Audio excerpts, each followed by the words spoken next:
Krish birthday కదా, ఏమేమి special చేశాను నేను చూపిస్తాను. చికెన్ దమ్ బిర్యానీ, ఇంకా చికెన్ కర్రీ. ఫిష్ ఇవేమి తిండు, వాడి కోసం అని పప్పు అన్నం, ఇంకా స్వీట్ ఉండాలి కదా,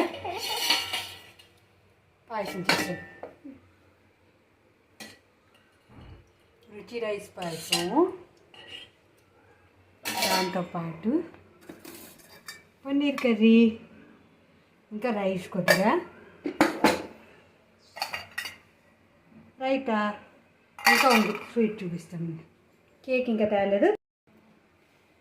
స్వీట్స్ సండే కాబట్టి నాన్ వెజ్ అనమాట అన్నీ. ఈరోజు మా పిన్ని మా శేఖర్ తినని వాళ్ళ కోసం పన్నీరు రైస్ చేశాను. వాళ్ళైతే తినేసారు, ఇంకా మేము తినలేదు. ఇప్పుడు 3:30 అయిపోతుంది. ఇప్పుడు ఫోన్ చేస్తాం. మీరైతే ఒక లైక్ చేసుకొని, అలాగే కొత్తగా ఎవరైనా మా ఛానల్ చూస్తున్నట్టుంటే ప్లీజ్ సబ్స్క్రైబ్ చేసుకోండి. Bye bye.